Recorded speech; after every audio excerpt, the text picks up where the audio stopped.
Hi, I'm Andrea McLean. And I'm Nick Feeney. And together we have had 5 marriages? Is it 5? Just you or both of us? Is that both of us? Yeah, Combined? we've had 5 between us. We have 4 children. 3 divorces so far. And 2 dogs. And it is, as you can hear, it is love, it is laughter, it is friendship. That's what keeps us going. And pancakes. You're not going to say golf. It's normally golf. I'm hungry. And Netflix. And that's what helps us through muddling through, attempting to master midlife. So thank you for joining us today. It is just the 2 of us today. Special. It is special. Mm. Just the 2 of us. Mm-mm. Is this a midlife thing? Do you know, this? I wasn't even planning to talk about this, but I can remember my parents used to laugh at my grandparents for doing this, and then they started it, and now I've started doing it. Whenever you say something that triggers a memory of a song, you have to burst into song. Like I just said there, just the 2 of us, and it became just the 2 of us. Is that a midlife thing? It is. Or is it just a me thing? You do it a lot more than me, but you have a much better singing voice than me. Go on. Because if I started doing it, everyone would, oh my God. No. Oh! I hum a bit, a little hum. In my head, I sound awesome. But do I just do it out loud more than you? Yeah, but you also are really, really good. Like you in a pub quiz, anything to do with music, like Love Beat the Intro. you are all over that. I get so competitive over Beat the Intro. But who did we play that with last time? Was it James, Ruby and James, right? On a retreat that we went to, and you blew everyone away. I did. But you know random stuff as well, though. I don't know clever stuff, but I tell you what, a song from the 80s from a Hazel back catalogue or something. See, who the hell's that? Hazel Dean! Oh God, I can't remember what she sang now. It'll come to me. That's the sound of my cogs in my brain trying to work it out.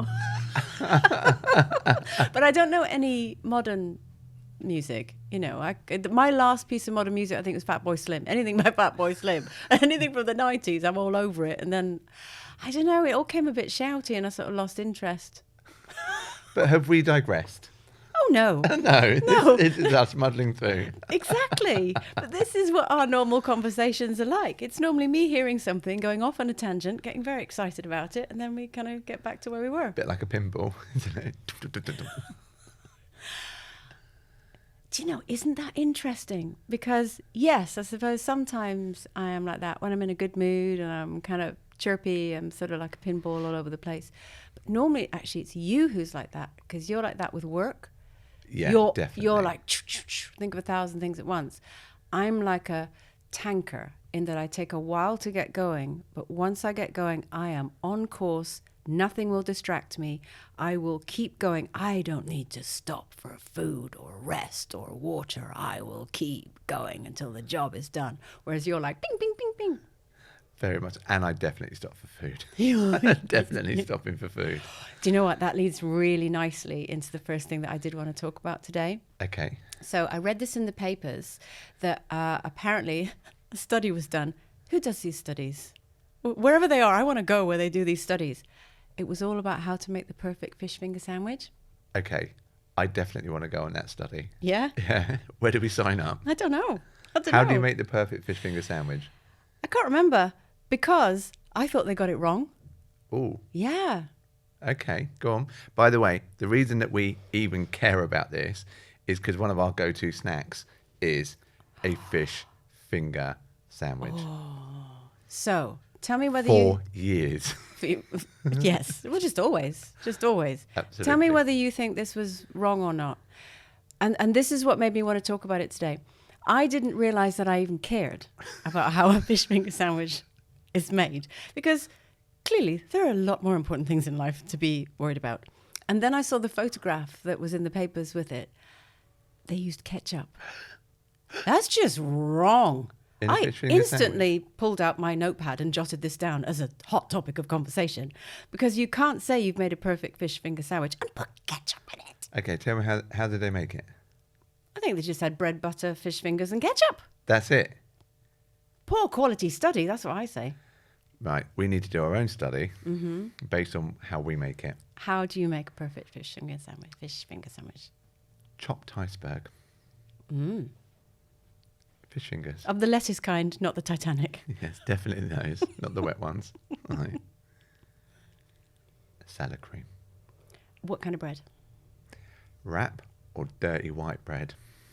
Oh, so not like a slightly toasted sourdough? No. Really? We've never had a toasted sourdough fish finger sandwich. No, we normally stick it in a wrap. Yeah. But there we are. Or the dirty white. You know the white bread that you buy and then 6 months later it's still all right in the fridge? That one. That one. Yeah. The one we buy for Amy. The one we buy for the kids. Not our precious sourdough that we have. Oh, isn't that funny though? That is so funny. Okay, so that to you is a perfect fish finger sandwich. Yeah, definitely. Okay.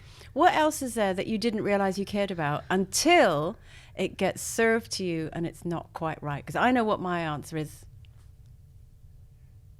Okay. I was going to make a tumbleweed sound then because you took so long to answer. Well, it's only because I still appreciate it when you make it for me. Right. But so one of our other go-to snacks is granola, Yeah. yogurt, and some berries. I get it the wrong way around, don't I? I don't even know what you do sometimes. It comes and it looks like roadkill. Right? It doesn't look pleasant. There is not the right amount of granola and yogurt mix. Right? I'm grateful that you have bought me food, but I'd sometimes wish that I did it myself. I know. So rude. Sorry. But that is genuine. It's genuine. Because I just have a particular way that I do it. Okay. Talk me through your particular granola way. I mean, literally. You look scared. Ready? 3 spoons Of? yogurt. When? First? Always first. No, you don't put the yogurt in first. Always first. Then the granola. Then the fruit. Be that blueberries, strawberries, raspberries. Maybe a cheeky banana sometimes. Some pumpkin seeds. And some honey. What madness is this? It's what I bloody serve you. And you enjoy it. But you just seem to not care and just blah, blah, blah, blah, throw it all in, chop it all up. No, it's fruit. It looks like it's been eaten and then served to me. Okay, let's move on. What's your thing? Well, no, I'm just going to tell you how I do it. It's fruit first. You chop the fruit up first, put that in. Then you put a dollop of yogurt on top. Then you put a sprinkle of granola. And then you put a tiny bit of honey. That's logical. That makes sense. No, grazie. No. Okay. So what's your one? Come on, move on. What's Well, your no, I one? want to dig a little bit deeper into this. So I think we've spoken long enough about yogurt and granola. No, I'm not going to talk about yogurt and granola. I'm going to talk about, so every day, it might sound a little bit boring, but we have the same lunch or brunch or whatever we want to call it, because we eat breakfast quite late, so it becomes brunch. And it's poached eggs on toast. Don't tell me you have an issue with my poached eggs. No. We're very similar, though, with the poached eggs. Okay. So the sourdough has to be First, because that'd be weird. But just enough toast. Yeah. And the poached eggs have to be runny. Have to be runny. Oh, is there anything more disappointing in life than when you poke an egg and it's hard and nothing runs out? And they serve it to you in restaurants and it's like a bloody bullet. It's like a bouncy ball. And it makes me so sad because I'm only going to have, 2 eggs that one time that day, and I look forward to it. And I'm sorry, this is so disappointing. I never realised that we cared so actually got much. so caught up on our food. Do you think that is a midlife thing, though? You just like the way things are done in a certain way? I just know how I like things done. I know. Oh my! You like things a certain way. I've become a curmudgeon. I like the room a certain temperature. I don't like too much noise. I like my eggs done a certain way. You're weird with how you like your granola, but we'll move over that. That's middle age. We've made it. Yay! Yay! dream. Right. It's a great time, actually, to move on to the sort of meaty main of what I wanted to talk about today when it's just the two of us. See what you did there. Yeah? That little food bridge. Thank you so much. Thank you so much. Quality. And it was, again, it was based on some telly that we watched. And I know this is going to be a recurring theme on this podcast because I love a bit of telly. Well, we did say Netflix. Yeah, I think this was... No, actually, this wasn't on Netflix. This was on Amazon Prime. And but I watched it by accident because it came up on the screen. And I was like, oh, what's that? Tapped on it. Anyway, I'm not particularly loyal to any particular streaming service, but there we are. And why I thought this would be a really good topic for today was I ended up watching the whole thing, and it was a film, and it was called You Hurt My Feelings. And it was on Amazon Prime, and it starred is it Louis or Louis Dreyfus? I think she was in Seinfeld. And Tobias Menzies. I had to write their names down because I didn't automatically know who they were. But anyway, it's a beautiful, beautiful film called You Hurt My Feelings.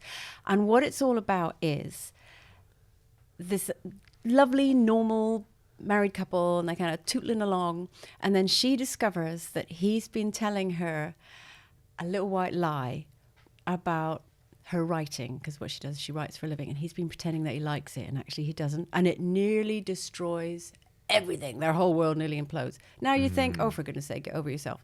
But actually you don't realize the bed of lies that every relationship is built on. Because so often we do tell each other little white lies just for love and for comfort. We do it to our partners, we do it to our parents, we do it to our children, we do it to our friends all the time.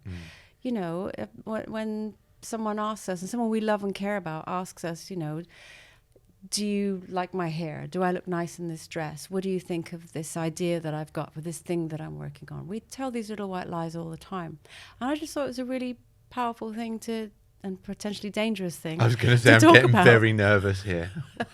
What are you going to ask me?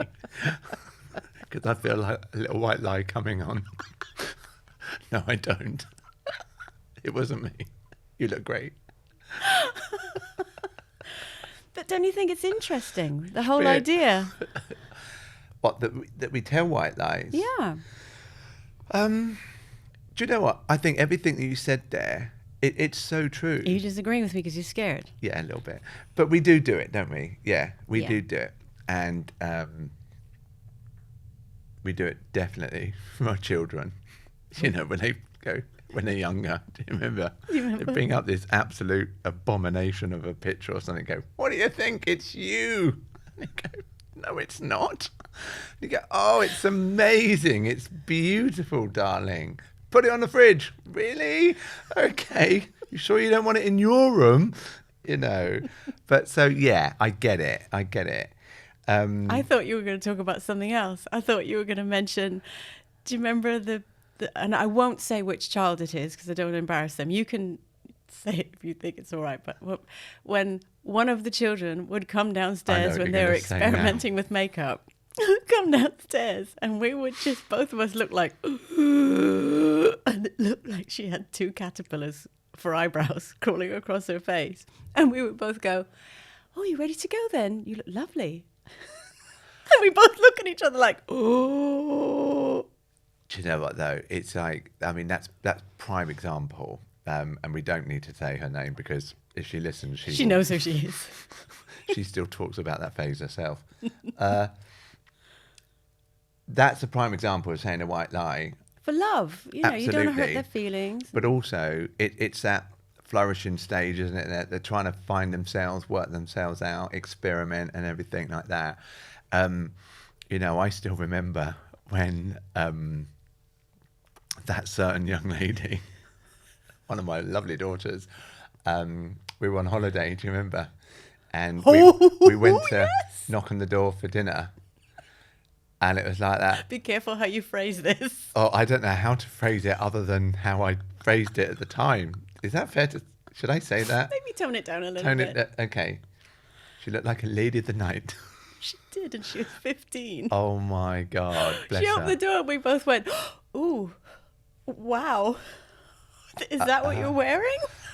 But I suppose the question is that then right then? Is this why the whole context of that film that you're talking about is it then questioning whether white lies is a good thing or a bad thing? Is a good thing or a bad thing? Because obviously that's us projecting how we feel about how certain things, someone looked or how they were or something. It's not for us all the time to just go, actually, no. Yeah. Because if they're comfortable and that's their thing, then I don't know. What happened? Well, I didn't watch that film, so. So when I watched the film, and I found it really interesting as a concept. So obviously, I then went away and did a little bit of research into it in terms of what psychologists would think in terms of our human behavior and whether it's a good thing or not. And it kind of led me down a really interesting rabbit hole. And it took me to a report. It was actually a dissertation that was done by a lady called Mary Kaplar. And it's called Lying Happily Ever After, Altruistic White Lies, Positive Illusions and Relationship Satisfaction. Now, what this incredible woman did was she developed something that's called a psychological scale called Lying in Amorous Relationship Scale. And the acronym just is... rolls off the tongue. Well, the acronym is LIARS. LIARS. So you see what she did there. God, she's so smart. So smart. She deserves her master's and her PhD. And what she discovered, and what is fascinating about this is my dip into masters of psychology, is how I fully appreciate how much work goes into this. What she discovered was that little lies, even little white lies that are done with all the very best of intent and for good reasons, they actually hurt relationship satisfaction.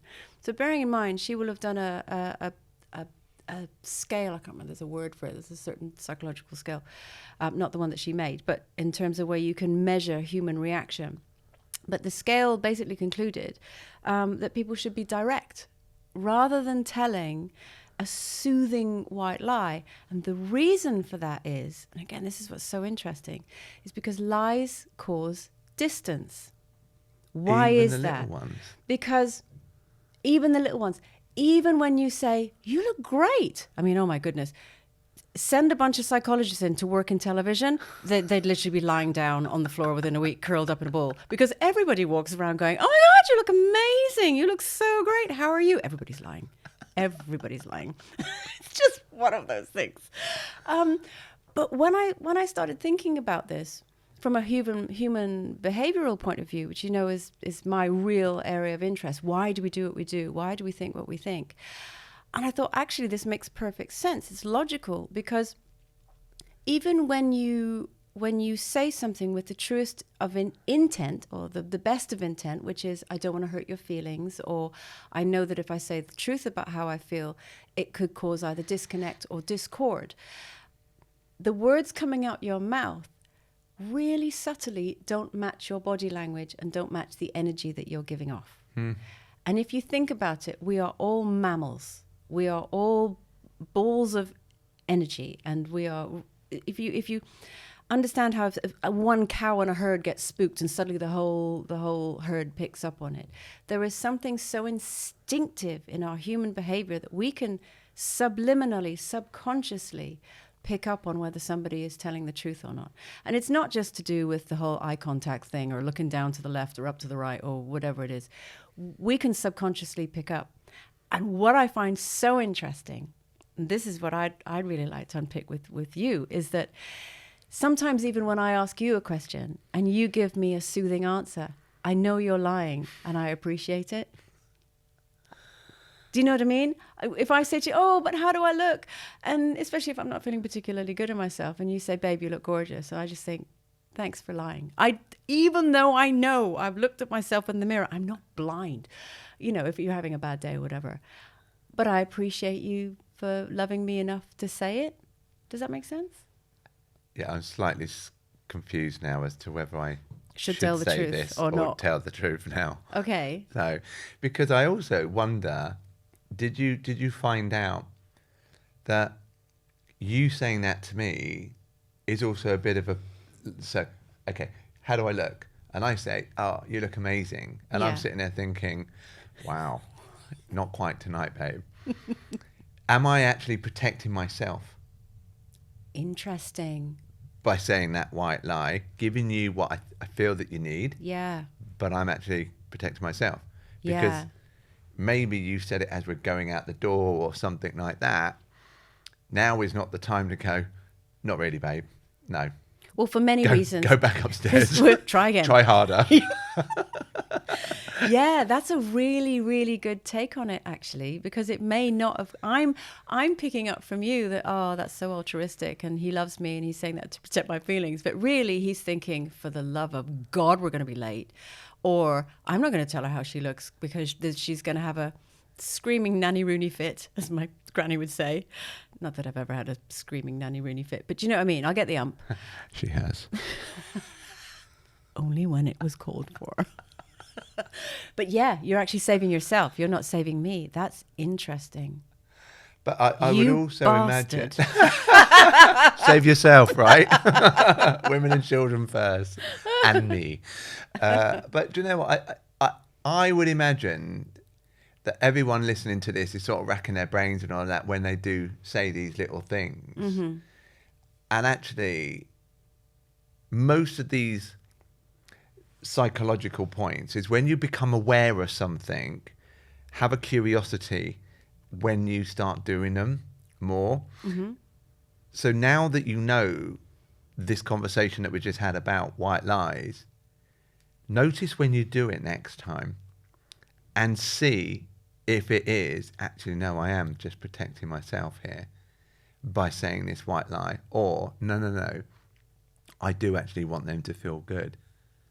But what you're saying, though, Eva, is actually damaging, did you say? Yeah, the relationship? the research found telling someone that you have worked really hard on something when you haven't. So what is that? That's a little white lie to protect yourself, actually, not to protect them. Yeah. It violates the nature of close relationships. So again, yes, what they found was it doesn't hurt relationships that aren't that close. So going back to the television analogy, you look great. It doesn't hurt them because they don't really care whether somebody that you don't, love and isn't in your close circle says you look great, because you don't believe them anyway. But if it's someone that you love and is in your trusted circle says it, that's when it causes disharmony. See, wow. I wonder if this is like the study about the fish finger sandwich and it was as Detailed. as detailed as that, because if they're now saying that we should be honest with the people that we're closest to, Yeah. how do you think that's going to work? Badly. It's going to end very badly, Nick. Yeah. So can we have a little agreement between ourselves? Yep. We okay with a little white lie? We're good with that. Good. You look great, by the way. Hey, you look awesome. You smell awesome. What is that? It's my perfume that you keep nicking. Oh, it's That's me, a isn't whole other conversation. So good. Husbands who steal their wives' fragrances, because I happen to like quite manly smells, and you just steal all my stuff. Thank you, though. Do you know that, again, that leads really nicely on Does it? to the next thing that I wanted to talk about, which is about, it's kind of linked to honesty, but it's about politeness. Okay, thank you for lending me your perfume. Maybe you should call it fragrance. Okay, fragrance. Fragrance. Okay, I don't lend it That's true, because I'm not giving it back. because you take it. You just take it. Okay, did you know that it costs up to £400 a year just to be polite? That's how much you lose in politeness costs. How? I love doing research for this. I do. I love it. Where they got that figure from, again, I don't know if it was researchers or whether it was just a random study in a pub while people were eating fish finger sandwiches. When you go out to dinner with friends and you split the bill, Oh, right. it's that the cost of politeness of going, no, it's fine, just split the bill, even if you haven't had perhaps the wine or you didn't have pudding or that kind of thing. The cost of just going, no, it's fine, to cover up that you don't want to be a tightwad. Right. As in, not cover it up because you genuinely don't want to be a tightwad. That's what it costs you. Well, do you know what? I think for me, I've experienced a couple of things before, right? I've gone out with some people that literally dissected the bill. And yeah, I didn't have any bread. Yeah, I didn't have that. And I'm like, this is freaking embarrassing and awful. And also, you're talking pounds, Yeah. not tens and tens of pounds. So I'm comfortable paying that cost, Okay. The cost of politeness. the cost of politeness, because I think if you go out with certain people regularly, regularly, a lot, Yeah. right, is that it swings and roundabouts. Yeah. And I'm happy with that. I'm happy with that. And I know you are too. Yeah, absolutely. I don't even see it as a cost of politeness. I see it as a cost of happiness. It's a cost of friendship. It's the cost of bonhomie. It is the cost of just keeping the mood nice. And absolutely, if you meet with friends regularly, it always kind of balances out in the end. And really, there is the I don't know if this is controversial or not, because I know people have different viewpoints on it. But I think it's really deeply unattractive to be the one going, oh no, I had 1.5 bread rolls. Get the calculator I out. don't know why I'm putting that voice on, but to me, that's how they sound. Yeah. But we have all met that person that does abuse that system. What? That they know that everyone's going to chip in Right. and they order extra. Oh, so they go the other way. Oh, so they're going like, right, everyone else is paying. I'll have. I mean, there is one guy I used to go out a lot with in a group. Some of his behaviours around this were terrible. Tell me more. Terrible. Tell me more. So he would order anything he wanted and everything he wanted. Even the most expensive thing. Anything. Okay. Anything. Right? And then everyone else is chipping in. That's just Right? rude. But also he'd make sure he ate most of it and drunk most of it as well. So it Right, wasn't so you like didn't share it wasn't it. like shared out or anything like that. So then you cut on to that and you go, okay, that's fine. But it gets worse. How can it get worse than that? Oh no. It took a while, but he was always the one that collected the money for everyone. Right. Back in the days when we'd all throw cash on the table. Yeah, but also before service charge. So everyone would go, okay, let's all put an X amount of pounds in, blah, blah, blah, blah, blah, blah, right? He'd go and pay the bill, yeah? And he used a tip to pay his bit. So not only did he not pay, but the waiter or the waitress didn't get a tip. And thought that we were all tight. Oh. How bad is that? That is bad. That is so bad. I want to name them, but I won't. I know No, who they are. you know I who they know are. who I don't they even are. need to say. You don't. And I picked up on that bad vibe. That's really bad. That's just... Because that's not just being you talk rude about to yourself. deeply unattractive. Yeah. That is... And by the way, this person didn't need to act like that. I know. You know, I get it if someone's like struggling and things like that. No. Not struggling. No. And possibly actually the wealthiest person sitting at that table. Possibly. Do you know what? That's nasty, because that's not just, being a bit tight in yourself. That's the person that served you all night has not got what is their due, and that's all kinds of wrong. That's every kind of wrong. It is funny, isn't it? Because that probably doesn't seem like a big deal to them, because it's their behavior and it's what they're used to being. So they might not even, they'll be shrugging their shoulders thinking, well, no biggie.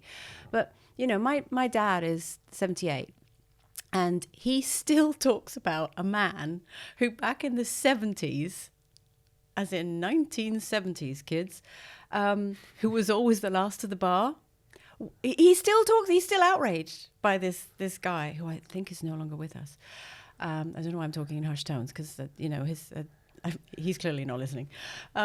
But he's still outraged by it, that this guy was notorious for the fact that if there was a group of the men going out after work or what have you, and they go to the pub, this guy would always sort of hang back and so whoever went to the bar first get the first round and all that, and then he'd wait, and then by the time it got to the last round, most people had gone, so then he'd only end up getting maybe himself and one other. And that's just all kinds of wrong. That All is so kinds of bad. wrong. So again, another guy, when we were younger, Yeah. okay, we'd go to different bars. You wouldn't necessarily spend a huge amount of time in the evening in one bar. So he'd be the first to the bar, That's nice. Yeah. That's good. order his drink, Oh, generally with a chaser. Now and then we'd get a pack of cigarettes as well. right. Because you could buy them from behind the bar. Yeah. We were that old. And smoke them in the bar Yeah. back then. Yeah. And then start saying to everyone else, what you having, what you having, what you having, and then walk off. What do you mean, then walk off? Then walk off when the last few drinks are being made, and then the barman's like, right, that's blah, blah, blah. To whoever's standing To there. whoever's standing there waiting for the last pint. I don't understand this. Okay, right, let's unpack this. You're a group, is it all men? Mainly men? No, mainly. Couples? Yeah, Okay. but yeah. How was that person still a friend? Because surely after the first time you think, oh, that's quite funny actually, yeah. You know, bit of a stitch up, okay. But the second time, mate, no, you don't do that. It's just rude. Third and fourth, you're out. Why? We're not going to be your friend anymore because that's just wrong. And maybe that's the cost of politeness. Oh, you're good. Because that we didn't want to, whilst we said things, To him or about him? him, To him. you know, but it was more in a mock. There was never direct. Right. It was like skirting round. It got to the point where it went on so long, it got very direct. And he still didn't see it? You know what you're doing when you do that. Okay. So he still didn't care. Yeah, that's it. So, and then you start going, okay, I'm not willing to pay that The price. the polite tax anymore. I like that. The polite tax. That's So good. yeah, and I bet you everyone listening has got someone that just abuses that politeness, because as a general rule, like we said, when you're going out with friends and it ebbs and flows, you don't mind that. But when someone comes in and milks it too much, you know, then that's like, no. That's so bad. That is so bad. I'm just glad we don't go out anymore. we can't afford we mates can't like afford- that. Oh, that was so good. I really enjoyed it just being the two of us. It's so nice. It's so rare that actually we get to sit down without one of the kids coming in and having a conversation. It's so brilliant. We should have thought of doing a podcast years ago just so that we can chat uninterrupted. Do you know what does feel weird though? Because we do actually talk a lot at Yeah. home. Mm-hmm. One thing missing. You haven't sworn once. Is it that? No. Oh, what? It's our little boy, Teddy. Oh, that's true. He's normally here, isn't he? Sitting with us. Should we bring him in next time? No, well, I don't know if we're allowed, but yeah, that would be super sweet. Do you know what I want to do next time? Because we're going to wrap it up for this time. But I want to talk about one of our midlife conversations. I want it to be about couples or families who really want to get a dog. And the man of the house is not really for it and kind of goes along with it. And then before you know it, the man of the house is completely in love with the dog, more in love with the dog than anybody else, and behaves so ridiculously like a grandparent towards that dog, giving him treats under the table, letting him break all the little rules that he insisted on putting in place in the blooming first place. I want to talk about that. Will you be here? Well, you know, if you're going to talk about me, I might as well be here, yeah. Brilliant, because I think it's something I've heard so many of my friends talk about, that is exactly what happens. Their husband ends up more in love with the dog than he ever was with the kids. Do you know what the thing is? And clearly I know we're referring to Teddy, because I've had dogs all my years, you know, and when poor Jackson, we had to put him down because he was super poorly, it was devastating for us. And we just felt that we didn't have time to have a dog. And that's why I was like, we're not getting a dog. We don't have the time. And I also know that quite a few of the things associated with the dog would fall on my lap, because the children can say whatever they want. They are not doing any of it. Mm-hmm. We know that. Mm-hmm. We have hard data. Right? They don't do that. And that's why we fostered, wasn't it? That, we started fostering from Battersea, nearly kept every bloody dog they gave us. I'm so glad we didn't. I mean, some of them were crazy. But that's how we then got Teddy. Yeah. And I just wouldn't change it for the world. And I know I am a complete nightmare with him. Every other one of my dogs that I was so strict on is looking down going, what the hell? How is he allowed on a sofa? How is he allowed on a bed? What are you doing feeding him under the table? Yeah, you're having him sit on your lap when you drive. What's going on? No, that's dangerous. I did it once, sorry. But yeah, I know. That's and it's so just bad. but it's just my behaviours with him. I am like a granddad. That is a fact. Yeah. That is a fact. But I love him. Shall we leave that there? Yes, please. Okay. All right. That's been fun. I know, That's I've been loved good it. fun. Really, really good fun. That's it for this time. So join us next time when we attempt to, and fail dismally by the sounds of it, master midlife.